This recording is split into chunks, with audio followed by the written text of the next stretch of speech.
Welcome to Question Time. Tonight we're in Stratford-upon-Avon. On tonight's panel, Rachel Maclean, the government's safeguarding minister at the Home Office and former transport minister. Before entering politics, she worked in banking and co-founded a publishing company.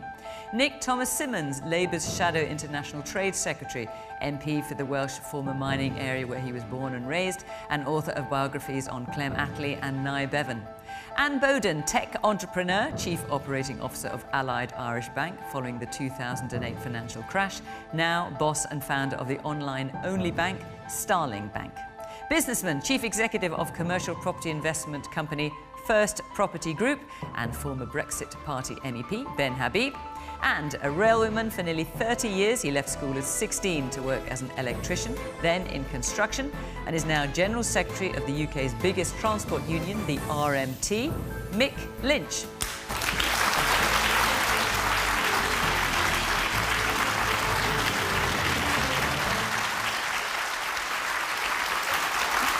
Good evening. Welcome to my panel. Welcome to our audience here in Stratford-upon-Avon, and welcome to you at home. Thank you very much for watching, and do join in the conversation on social media at BBC Question Time in the usual way. OK, let's get started. And we're going to start unusually with two questions tonight, one straight after the other. Let's have our first one from Samantha Marklow. Do the RMT think it's fair that whilst the whole country is suffering a cost of living crisis, that they can disrupt people's working lives and subsequently their income? And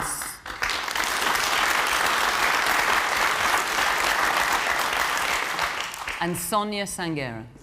Why do public sector workers continue to be disrespected with measly pay rises and villainised by the government for demanding what is fair?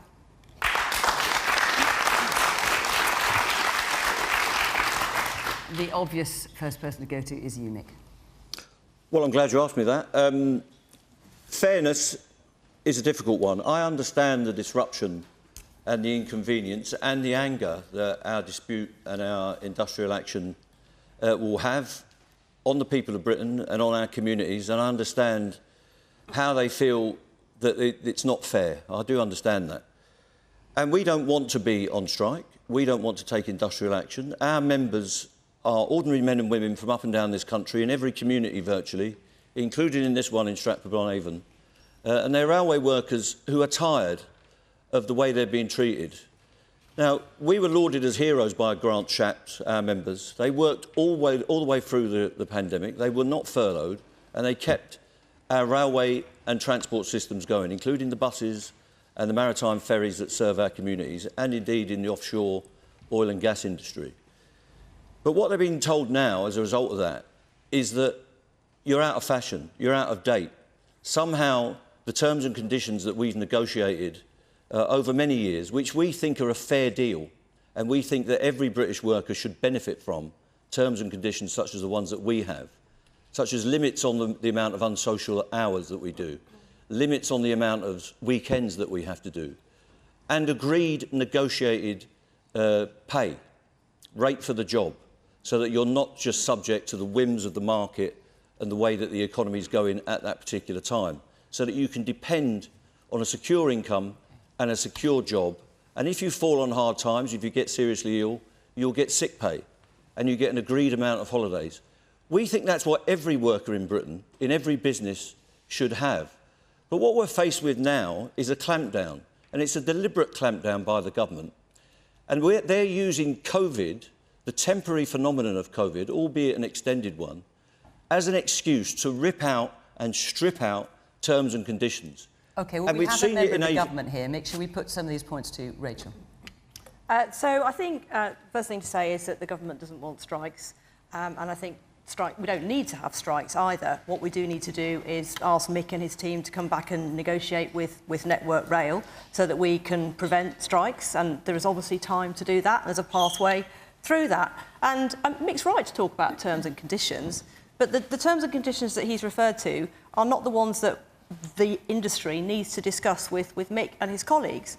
The railway needs to modernise. There's a set of proposals from Mick's employers, and that needs to be worked through in detail.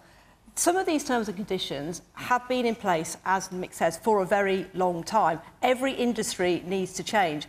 The railway has changed. The truth is that we are down about 20% of passengers.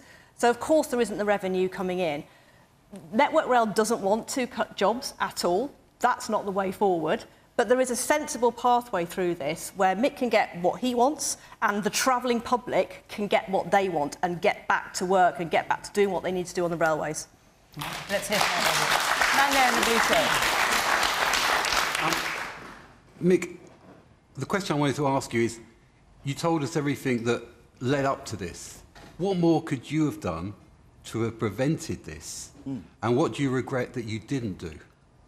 Well, we've been speaking to these employers for an extended period. Ever since COVID came down in March 2020, the government contacted us immediately and convened emergency talks with ministers, the same ministers that the Tories say I won't speak to. I've spoken to every transport minister in our sector.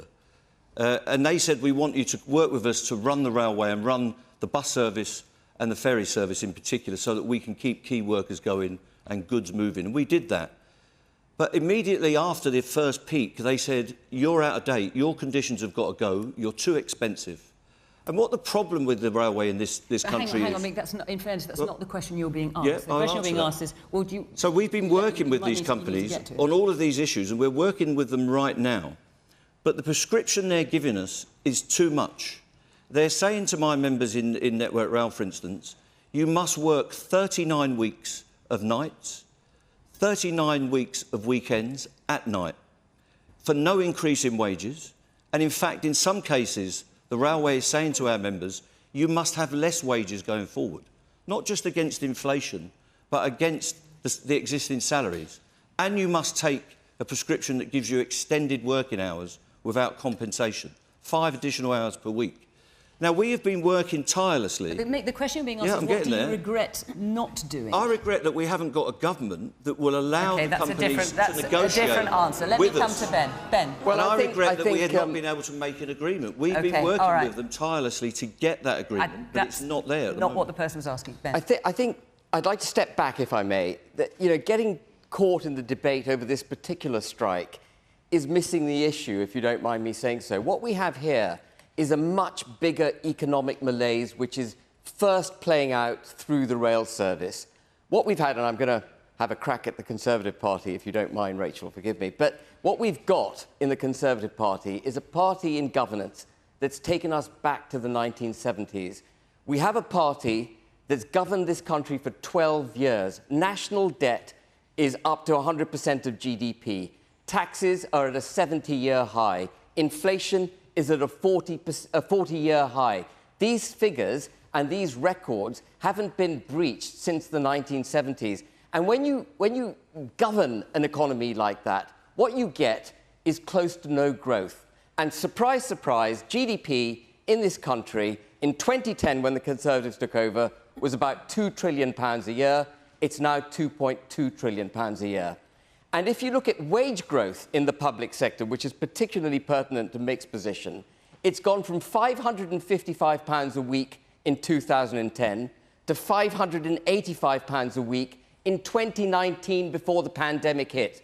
It's actually dropped since then. So you've had a 5% increase in wages in the 12-year period that the Conservative government's been in charge. And you've had inflation over that period, before the current spike of 9%. Before that 9% spike, you've had inflation of 25%. So actually, I'm going to come right to Mick's defence. What we've got is a failure in macro management of the economy. We have had real deflation in wages of 20% across all the public sector and indeed the economy. So Mick is first out of the gates, but we are going to see strikes from British Airways. We are going to see strikes from the teachers. We're going to see strikes from all those people we clapped for during the pandemic, the NHS. And the government could have headed this off. You know, this is not a necessary problem. You look at the United States. It had all the same problems we've had over the last 12 years. Their GDP has grown 50%. Ours is stagnant. It's because this government is a borrow, tax and spend government. It needs to cut taxes, it needs to cut regulations, and it needs to have a vision for growth. Okay. Woman here in the front. Yes. Rachel, going back to what you said about how the government doesn't want strikes, to my knowledge, this was not an unknown issue. The government knew that these strikes were coming. To that, I say, why was Boris Johnson at a Conservative fundraiser on Monday auctioning off dinners with himself, Theresa May and David Cameron? If he knew these strikes were coming, why did he not sit down with rail union leaders and people like Mick Lynch to come to a solution before all of this kicked off? I'm going to get round I'm going to get round the audience a little bit more, and then I'll come back to you. Yes, the man at the back in the blue shirt. Yes, that's you. So, with IT enablement and working from home, the railway's business model has changed. You know, it can't rely on captive commuter traffic. It can't rely on high-value business travel. It needs to look at a different economic model, and that means change as well as investment in the railway system. And the woman next to you. Yeah, I totally agree with what the gentleman has just said. I think from what I've read, the railway rules and all that goes on is very draconian. And to be perfectly honest, one of the main 3 pillars that Mick Lynch is asking for is for no forced redundancies. I'm sure there are many people throughout their careers here who've had redundancies due to changes in working models, their companies, and that is not realistic at all to want the government or to want the railway to say we are going to agree that there are no forced redundancies. And by the way, Mick Lynch, did you get here by train today? You can answer that in a minute. Yes, the man there in the blue polo shirt, yes. I am a railway worker, and I work in the station ticket office. And since for the last 12 months... Are you a member of the RMT? I am a member of the RMT, and I was on the picket line this morning. Right. And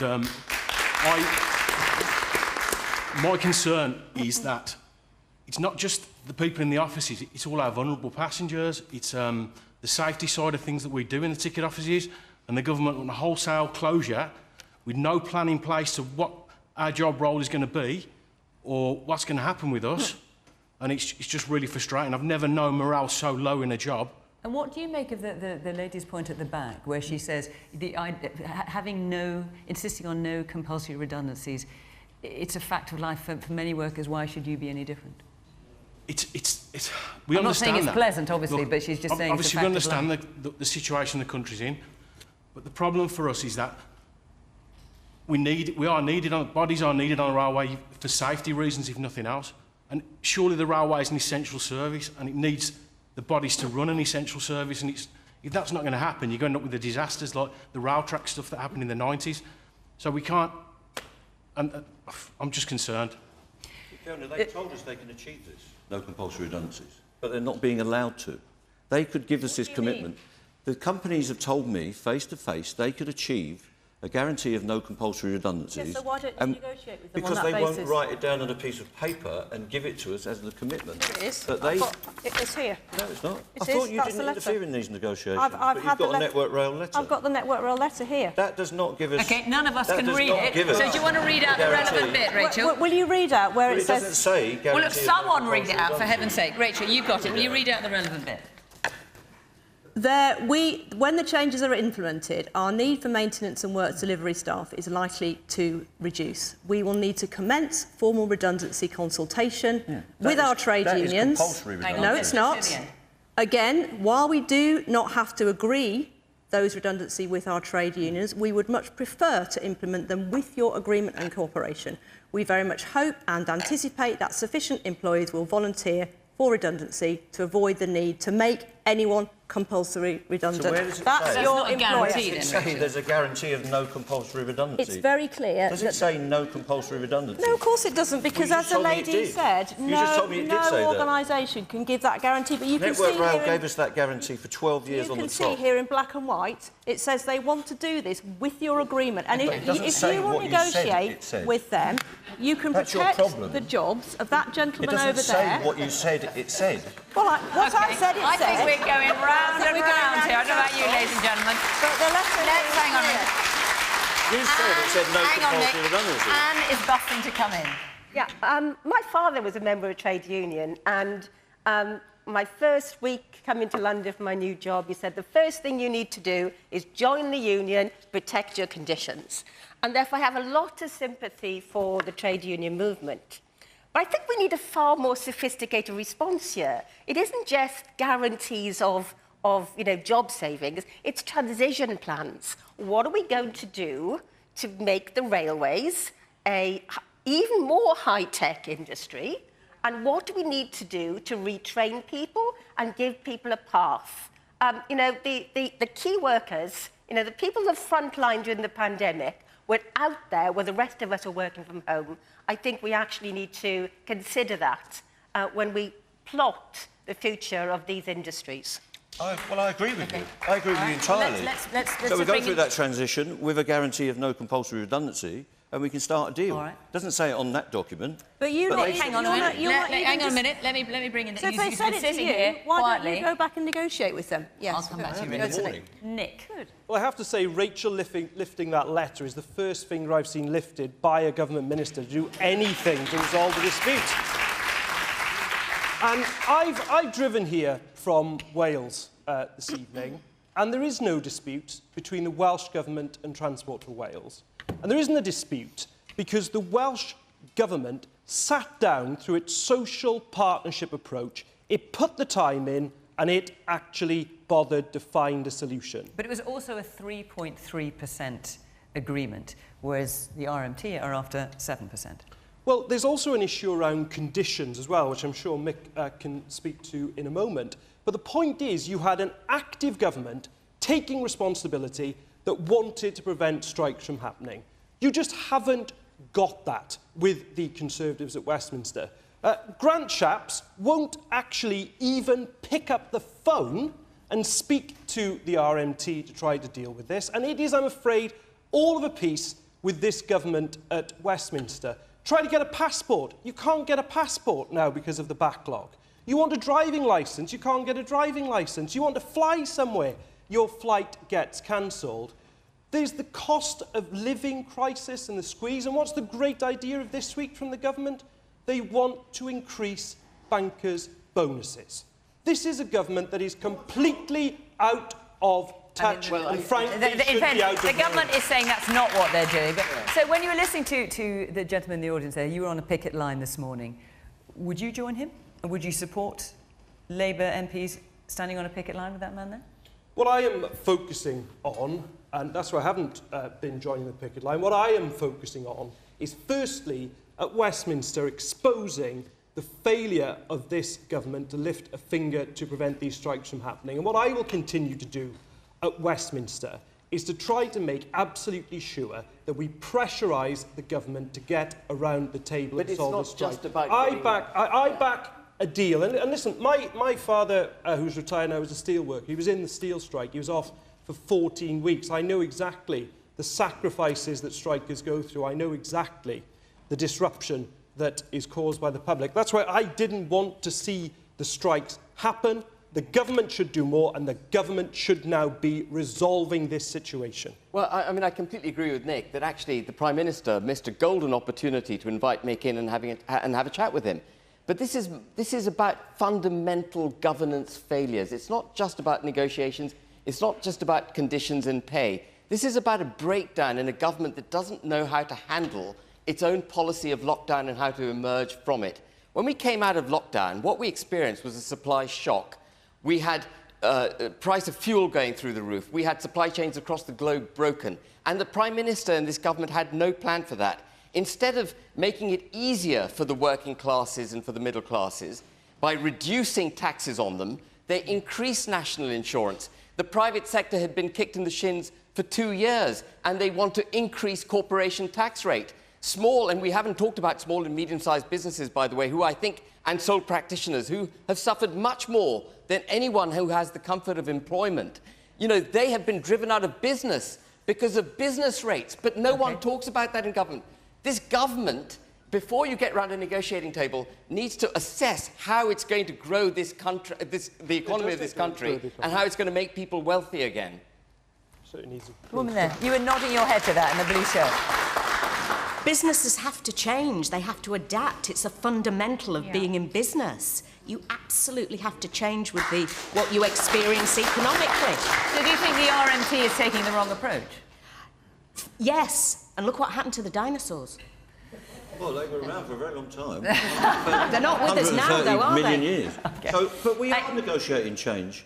We deal with change all of the time on the railway. We apply technology in ticket offices, on board trains, in rolling stock, on the delivery of traction power. We deal with Mick, change while we've all got of you the here, time, what and we about negotiate Mick, it. while we've got you here, what about some of these things? And I don't know the rights and wrongs of this. The Network Rail Chief Executive Andrew Haynes has said. He said, for example, one of the things he wants to change and that you're not allowing is that maintenance teams are responsible for geographical areas. So, for example, if you have a maintenance team who are at King's Cross Station, they are not allowed to go to Euston Station, which is just a 5-minute walk. Is that right? Or? It's right because they are two different regions. And but they're 5 minutes walk away. Well, if you listen, the regions of the railway were constructed by private companies and the assets and equipment on them are entirely different on each region.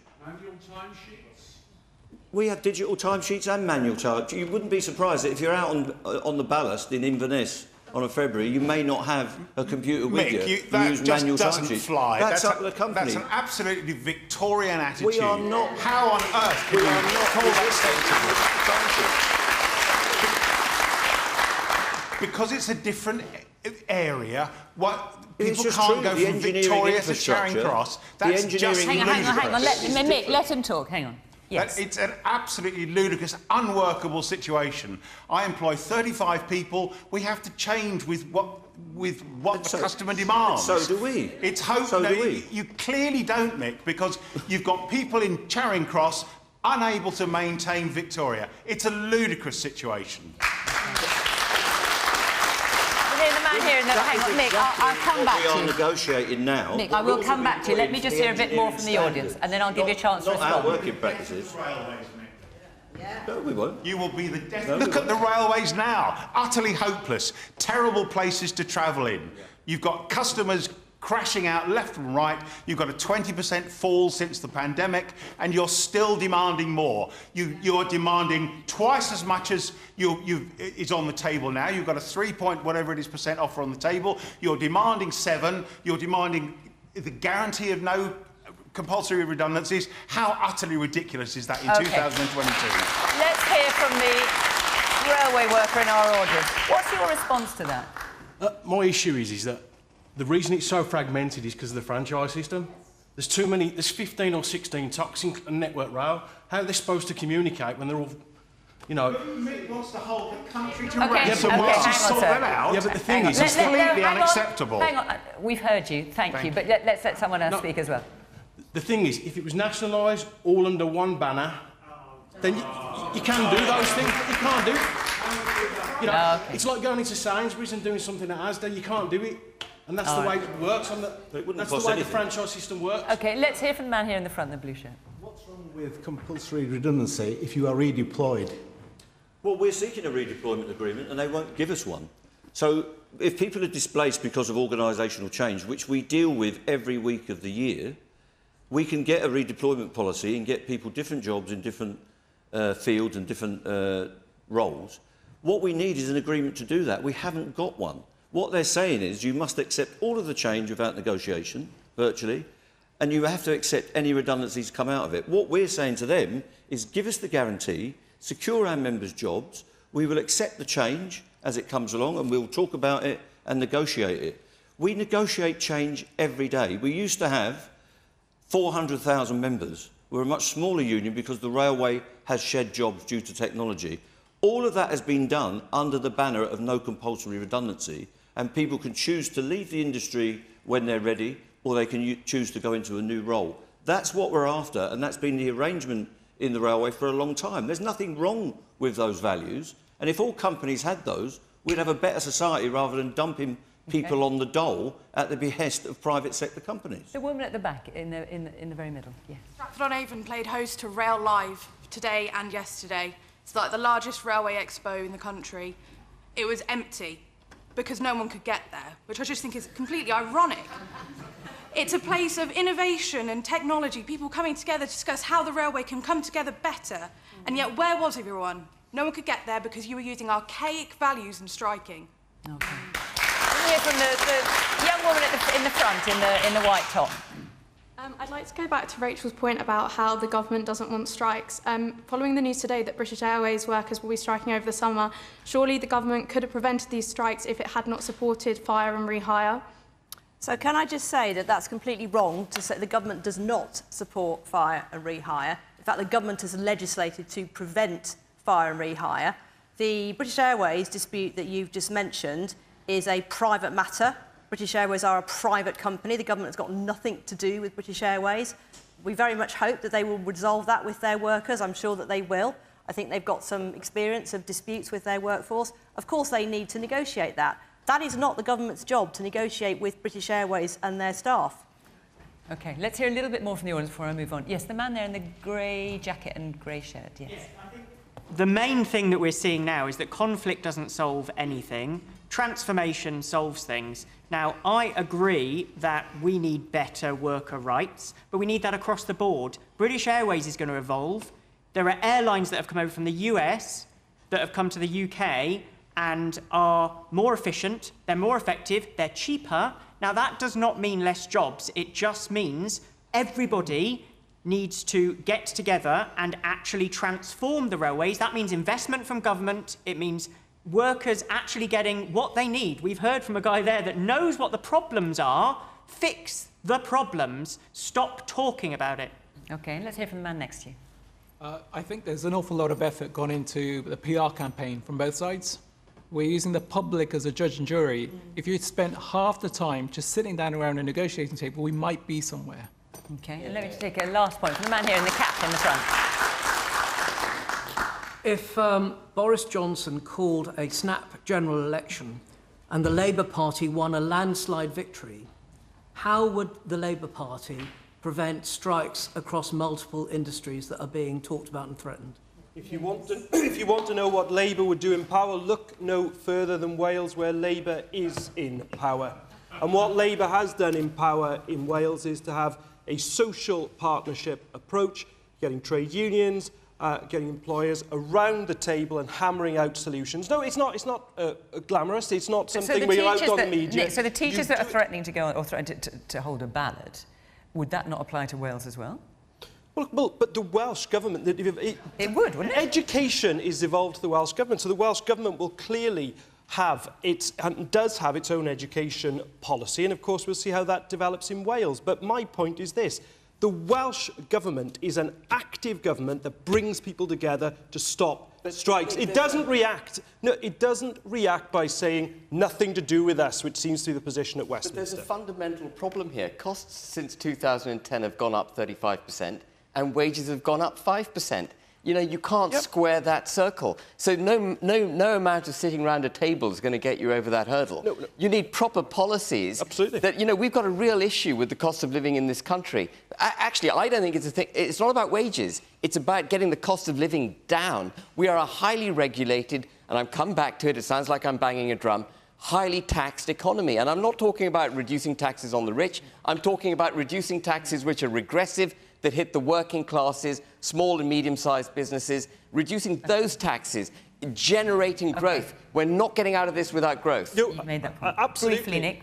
You asked me what the Labour government would do. We'd have a strategy for growth. The short term, what we should be doing is VAT from energy bills. We should be cutting business rates, by the way, to help those small businesses. The national insurance rise is a profound mistake. And then we need a strategy for growth and investment. We should be investing £28 billion each and every year on the transition to net zero, the renewable energy that we need, the home insulation that we need. But above all, a strategy for growth is precisely what this country needs and why this government is failing. OK. Disrespected pay. The other question. Sorry? There was another question from Sonia, the disrespected pay. Feel free to answer it. So, I mean, Sonia asked that question, and it was about public sector workers. And I think public sector workers have been done down for a long time, not particularly the railway. I'm not going to go on about that. But there are a whole strata of people in this country that have been subjected to this form of austerity for an extended period. What is it, nearly 12 years now, that have had pay suppressed. And that's what it's about. It's about making workers cheaper for the government. And that can only go on for so long, and it causes disruption in the society. It causes people to be alienated from what they're doing. And when the government says if they keep... I'm going to say this for you, Rachel, since you're sitting quiet as a mouse. If the government says if we give large increases in public sector wages, that would drive inflation up. Well, inflation's gone up, and the problem is that prices are chasing wages are chasing prices, not the other way around. We've had a lot of people, whether in the private sector or the public sector, all in small businesses, who've not had a rise for a very, very long time, and they're starting to really feel the pinch. We've got a society where people in full-time employment are having to take state benefits, and some of them are having to go to food banks. That cannot continue. We've got care workers and other workers, not just nurses, and everybody talks about nurses, but all sorts of people in the public sector, in the councils, who I think are completely undervalued, and they're starting to think, I need to stand up and get some dignity at work so I can get a better standard of living. And that means some of us that are doing better may have to give up some of what we have and transfer it to them through some kind of government mechanism, because it's not right. That means progressive tax so that people earn a decent living and have a decent living to live on. I think we need to understand where this cost of living increase is coming from. And I think, people talk about the wage sort of spiral. I think at the moment, inflation is not being caused by wage increases. What we have at the moment is about 80% of inflation is caused by energy, fuel, food. And 20% is coming from the supply chain issues and the fact that a lot of people haven't gone back into the workforce post-pandemic. So what we really need to do is, the Bank of England raising interest rates won't actually solve this sort of inflation. What we really need at the moment is concerted effort to get the food out of Ukraine, to resolve some of these supply chain issues. But in the meantime, Anne, the government could have reduced tax on fuel, you've made the point many times about reducing tax. Then we hear. Let's hear from Anne. Hang on, let me hear from Anne. Yeah. So I think we have a situation where, we need to be really understanding what's happening. And all the talk about 1970s pay spirals and inflation is yesterday's problem. It is 40 years ago. Right, we have a very, very different problem. But this is what you're claiming. This is what the government's relevant measures. Trying to sort out strikes such as the RMTs to their satisfaction will spark a 70s inflation spiral. You're saying that's not the case at all. Well, let's talk about the food bank then, because we're seeing more and more people coming to our food bank in Stratford-upon-Avon. It's not just food poverty; it's now fuel poverty. And it's the first time for years that we're now seeing less and less in the warehouse to give out, because people can't afford, when they go shopping anymore, to drop a few tins into the food bank basin in the supermarkets. So what happens now when we haven't got the food to go and give to these individuals? It's drying up. Rachel, we haven't heard very much. Yeah, you've got Ben here saying the government hasn't got a strategy. You've got Anne here saying that linking rising inflation to wage inflation is false. And you've got Mick saying, actually, you're not valuing workers. OK, well, where to start? I think the first thing to say is that we are living in very difficult times. We all know that. These are global pressures on our economy. As people have said, we have a war in Ukraine that is affecting the food supply. We've also come through the pandemic that has caused a supply shock, as Anne has said. So these are global factors that we are seeing all over the world. It is right that we have a responsible approach to this as a government, which we do. We do not want to go back to the 1970s. We don't have to go back to the 1970s, by the way, either. And that is why we have put in place our strategy to deal with the cost of living. I think people know that we have put a lot of support into people's pockets. The huge sums sometimes don't mean anything, but it is something like £37 billion, and it's targeted at those people on the low incomes. But what about the point made by the woman in the red dress who's shaking her head at you there, saying, well, what about the people coming to the food bank? Yes, and that's where I'm getting to, because those are the people that we want to help with the targeted support that we are giving those people. The help comes from the British public, who graciously go into supermarkets supermarkets and donate food into the baskets. Without the British public, we don't have that food to give out. Yes, and I know that. And so the government aren't helping us. So I work with my local food bank, and I absolutely understand those pressures, and everybody is feeling the pinch. Of course they are, which is why the government has stepped in to put the money into people's pockets through the energy bill rebate, for example, through the household support grants that people can access, because people have very different situations. Not everybody is the same. People have different pressures. So we are working with those local councils who are very close to their communities, who know what they need to get that funding out there to people. So I don't think I can address all the points because I know that other people want to come in. But I think the basic point I would make is that we do need to keep control of the economy, and we need to keep control of inflation. But we absolutely value public sector workers. Rachel, don't let anybody tell you. Inflation is don't out of let control. anybody tell you that inflation is out of control. Can I just finish? Yeah. You've had quite a long time. Don't let anybody tell you that this government does not value public sector workers. That is completely and utterly wrong. We have paid people's wages throughout this pandemic. We've paid furlough. We've kept money in people's pockets through businesses. We've paid businesses, grants to businesses. Borrowing and spending. Okay, Ben, can you just let me finish? How else are we going to generate that? We've had a global pandemic. And by the way, we were the fastest country to come out of lockdown because of this government's policies. We were the fastest government to roll out the vaccines, which has helped our economy to get back on track because of our Prime Minister's leadership. We've got inflation currently sort of 9, 10, 11%. We got public sector, we got the universal credits and help for pensioners being sort of announced this week, where pensioners are getting 10%.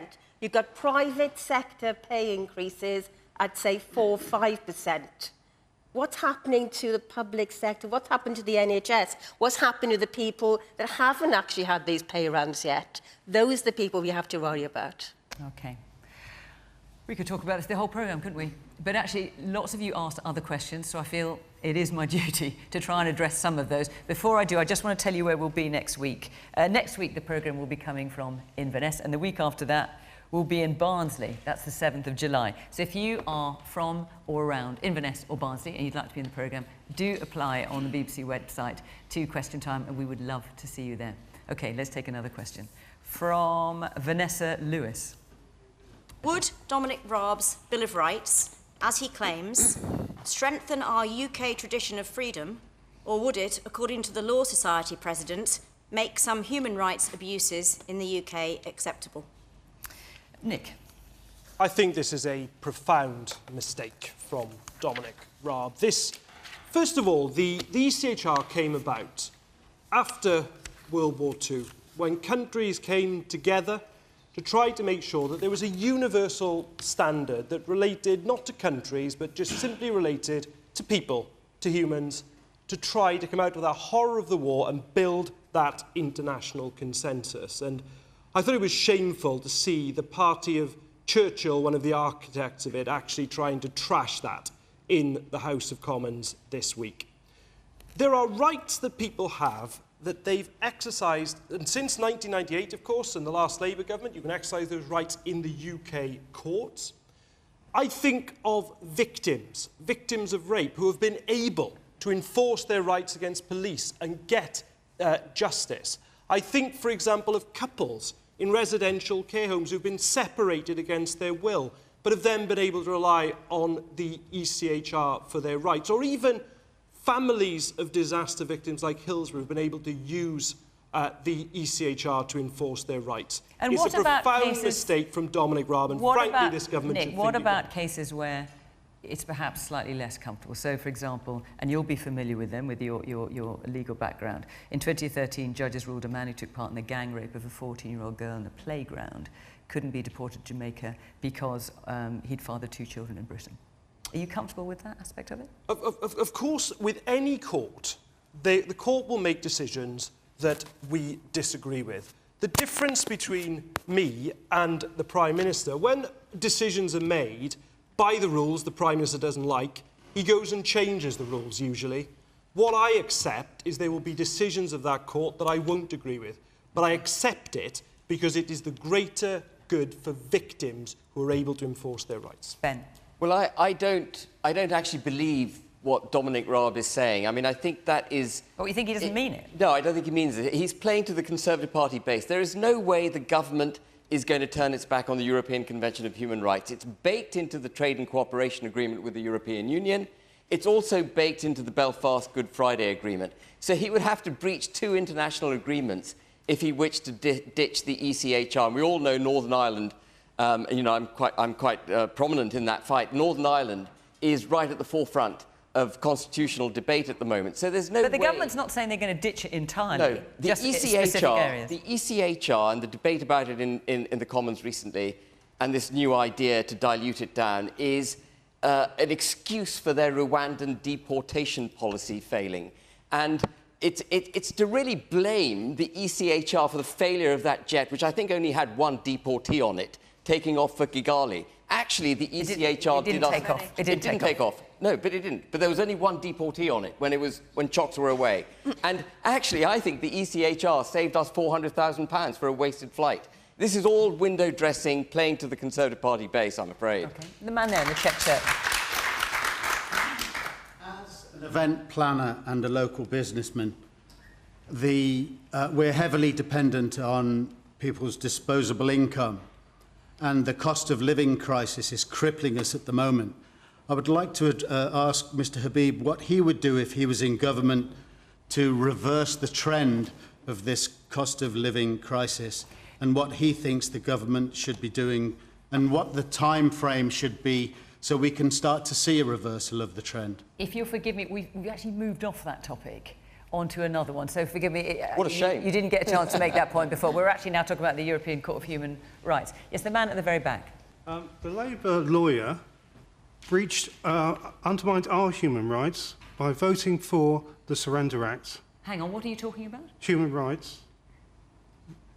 You're talking about the Brexit legislation? Yeah, the Surrender Act. He voted for that, along with Keir Starmer, which breached our human rights as far as leaving the EU.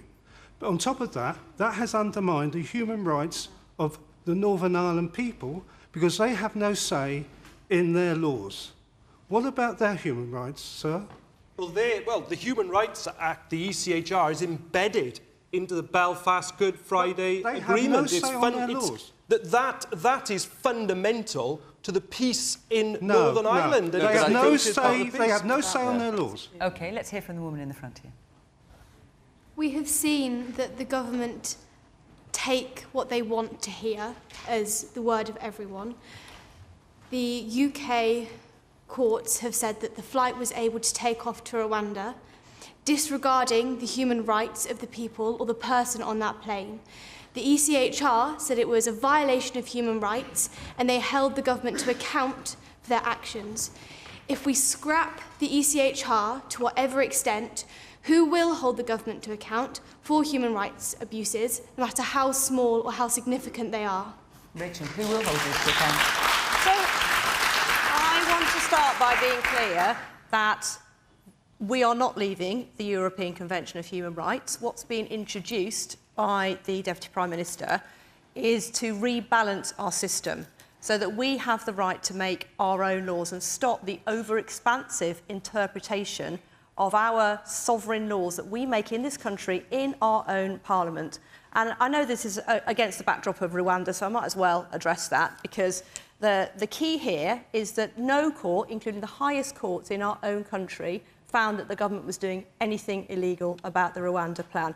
And I think, if I may, just speak about the Rwanda plan, because this is a very serious issue.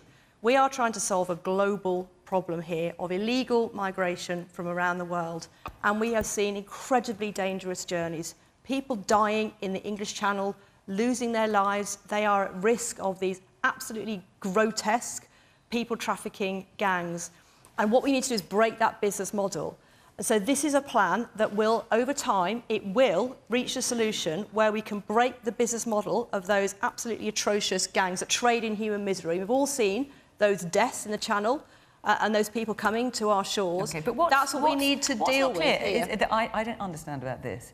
Is the UK Supreme Court website says that UK courts are not required always to follow the decision of the European Court of Human Rights. Indeed, they can decline to do so particularly if they consider that the Strasbourg court has not sufficiently appreciated particular aspects of our domestic constitutional position. So why do you need to go further? Well, because clearly we have seen a policy of a government that's elected with a democratic mandate to solve a very serious problem, such as illegal migration, being stopped by one anonymous European judge when every single court in our own country found that that was a legal, proportionate, compassionate and humane response to this very difficult global problem. The woman at the very back in the red top, yes. I've been involved in family law for 25 years and never have I been so concerned about the rule of law being undermined by a government in power. Is that of concern to anybody on the panel? And why are you so concerned? I see those in power repeatedly, if they don't like decisions reached, trying to change things. What message does that give to our children as to how the rule of law operates in this country and in terms of how decision-making should be made going forward in the interests of those people that they serve? Yeah, I think that most of us looked at the Strasbourg court and thought it was a very positive safety mechanism to prevent the wrong thing happening. But I think somehow it's moved into a question of sovereignty. And I think most people have been triggered into thinking about, do we really want Strasbourg making these decisions, because it wasn't transparent. An awful lot of people have been talking about, you know, sort of who the judge was and they don't know who he is, whatever, or her. I think that we've turned the issue into a sovereignty issue, whilst we should be much more worried about making sure that we can still hold our heads up high in the international world about this very, very important topic. Well, I worry about the Tory government. Every time they get a problem, they want to change the law or the regulations or put a new interpretation on it. I don't think it is a sovereignty issue either. I think the Brexit was about sovereignty, but this is about standards and scrutiny. And I don't mind learned people with experience holding our own laws and our own interpretation of laws and our own standards of conduct in relation to the way we treat other human beings, such as people fleeing war and poverty. I don't mind that being subject to an open court of scrutiny where people say, look, think about this again. You need to think about the way you're treating people. You need to think about this issue, whether it's a values issue or a treatment of people issue. I'm happy for our country to be subject to that scrutiny, along with all the other countries that are signed up to this charter. It's a good charter, and I worry about people like Dominic Raab, hiding things away from scrutiny so that they can get on with a bit of cooking the issues to their own agenda, and I don't like that. Are you happy with us not being able to deport foreign national criminals and rapists well, what I'm happy out of our with country is that we that have entered subject that illegally? to scrutiny. Are you happy with that? We subject that to the scrutiny and standards. It is already, yes, it is. Well, that's why we should keep the court as it is, then. OK. The guy there in the green shirt, yes. I think that's so wrong, because you're saying that all the people that are coming across are criminals and they're this and that. No, I'm not. I never said that. That's so wrong.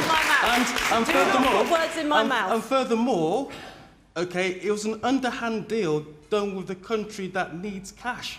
And, you know, you've... It wasn't underhand. It's completely transparent. Certainly, because you've picked a country that isn't, you know, that needs some help and needs some investment or whatever deal you've struck, and said, OK, we're going to move all of these people by plane to your country. They've had X amount of time to prepare a few hotels as a welcoming committee or whatever. That's not going to fix the problem. Okay. You're not going to fix the problem that way. Do you want to answer that for me? Yes, you've put words into my mouth, and I'm going to push back on that because it's completely wrong. I never said that all the people that come to our country are coming illegally. I asked the gentleman here whether he is happy that we cannot remove criminals from our country who have come. You just said that. So he's not happy. So we can't. I want it at a standard. You asked me to answer the question. Okay, let's subject to scrutiny. Let's let Rachel answer the question. I want to fit one more question in before this programme ends. Every country around the world has the right to control who comes in or out of the country, right or wrong. Right. Thank you. Okay. Every country... Control should be subject to international... Which it is. We've got 9 minutes more. I want to get one more question in because today is by-election day in 2 areas. And we have a question from Shirley Parry. If the Conservative Party lose today's 2 by-elections, will the Prime Minister be able to stay the course? Who should we go to first on this? Ben? Well, the Prime Minister is under great pressure. You know, he claims he won the vote of no confidence in Parliament the other day, but 148 of his MPs voted against him, and he has a majority of 80. That means he doesn't actually command... The Conservatives may have a majority in the Commons, but he doesn't command that majority. There are 148 MPs who are against him. So, technically, yes, he won the vote, but in a practical sense, he doesn't command his majority. If he loses both seats today, I think he is vulnerable, but there'll be lots of excuses made about this being mid-term and so on, and he'll fight on. I think the Prime Minister is actually politically, possibly fatally wounded already. Anne? Yeah, I think that what I think about the Prime Minister and whether the Prime Minister stays or not is not really relevant. I don't think but we're Prime all Minister... interested to hear. Come on, this is question time. I don't think that the Prime Minister intends to go anywhere. So you think he will stay the course, whatever the results are? I think that he will probably sort of bide his time a little bit longer. OK. The woman in the glasses in the dark top there. Boris Johnson said today that the suggestion that he might resign after an electoral defeat was crazy. He says that the suggestion to resign after breaking law in office is crazy. What exactly will it take that isn't crazy in order for Boris Johnson to consider resignation? OK, you can think about that, Rachel, while I go around the audience. Yes, the man there. No, the man at the very back, yes. Considering we can't always trust what the Prime Minister says, and he might one day leave, who would be a good candidate in the Conservative Party to take over, would anybody think, from the panel? OK, and let's hear from the man in the blue shirt then. Yes. I think if Boris had any decency after the Sue Gray report and the public outcry, he would have already resigned. And I find it amazing that he can look himself in the mirror and think, what a great job I've done. OK. It's all coming from one direction, but I know there are a lot of Conservative voters in our audience tonight. Have any of you got your hands up? OK, the woman here in the front. I think for all his faults, and every Prime Minister we've had has had plenty of faults, I think Boris has been doing a valiant job. He's coped with, as best he can, the pandemic, Brexit, now Ukraine. He's had COVID himself. I think he deserves a little bit of loyalty. OK. Do you agree with that, Mick? Well, I don't think being able to catch COVID is a particular qualification. we'd all be able to do it. I hope I'm allowed to say this, Fiona. I hope he loses both of these elections, and I hope he's undermined. Frankly, that's you wouldn't expect anything else from me. But his main problem is he's unembarrassable. No matter what he does, he's not embarrassed by his failures, by the image he gives off, and by his behaviour. And he's supported by by his mates in the establishment. And we've got a very strange society where he's propped up by the press, propped up by the media, propped up by the city.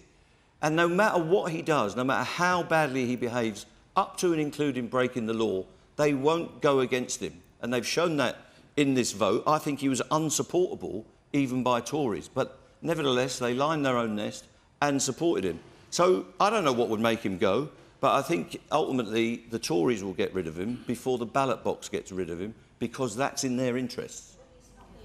He's not the only Prime Minister to do things like that. Tony Blair lied to Parliament, and yet he's been knighted. Well, Boris Johnson will get lauded, no doubt.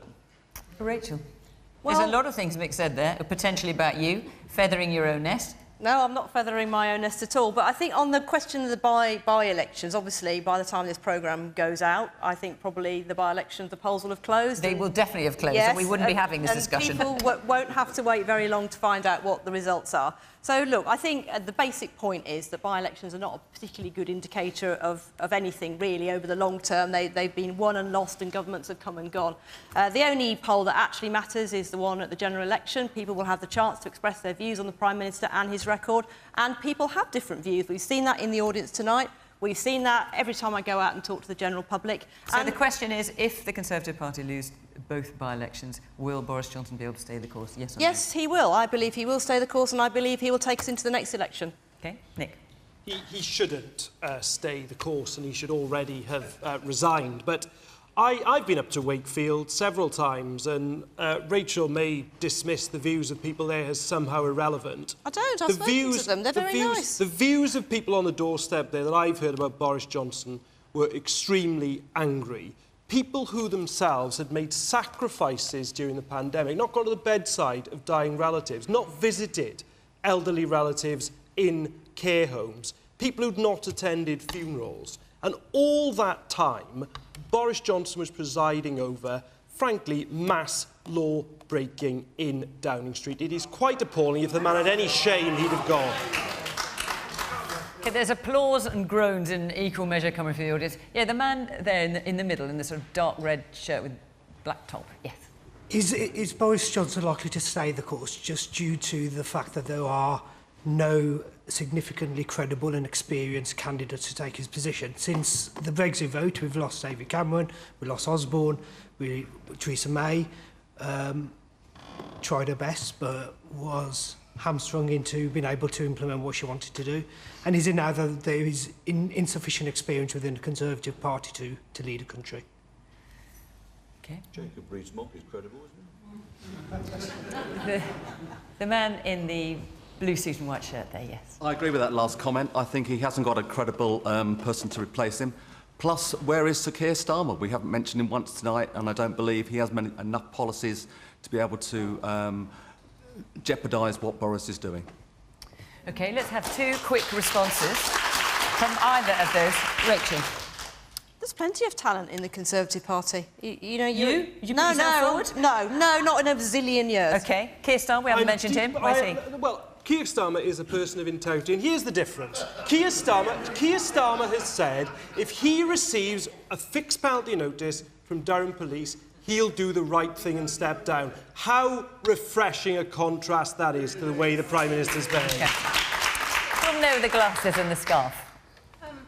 My grandmother died during the start of the pandemic. We didn't see her for the last 5 weeks of her life. I'm very I sorry have to hear voted it. Conservative all of my adult life, but quite frankly, at the moment, after the behaviour of the government led by Boris Johnson, there is no way in a million, excuse me, no way in a million years that they would get my vote at the moment. So how do you get her vote back? People make decisions on voting all the time, and sometimes people don't come back, but other people come on. That's democracy. But how could you persuade that lady then? I honestly don't know. I'd have to have a very long conversation with that lady, and she might have completely made her mind up, and that's the nature of what we do as politicians. Very often people won't vote for us, but that's fine. It's democracy. Well, yes, but she was a Tory voter and is now saying she's not going to vote for you She was, and any longer. of course we accept that. We can't get everybody's votes all the time. We work really hard and we explain what we're doing, and I've set out what I believe, and she doesn't agree with it. Constituents, Rachel, so I would quite like to have that conversation. We will do that, I'm sure. Tomorrow in the Kingfisher. I've got about 10 seconds left. A woman in there in a sort of beige shirt, is it? This week, there's another story about Boris Johnson, this time when he was at FCO, trying to get When he was in Foreign Office. when he was trying to get his partner a £100,000 a year job. It's an allegation, it's an unproven allegation. Well, they're I have to point allegation that after out. allegation, story after story. It's been months of this. How are you not embarrassed that he's your leader? Okay, a final word, and then I must end the programme. People can make allegations, that doesn't mean they're true. Okay. Lots of you with your hands up, but I'm afraid we are out of time, so I'm going to have to end the programme there. Thank you very much to the panel for coming this evening, to all of you for coming along to the programme, and of course thank you to you at home for watching from Question Time in Stratford-upon-Avon. Bye-bye.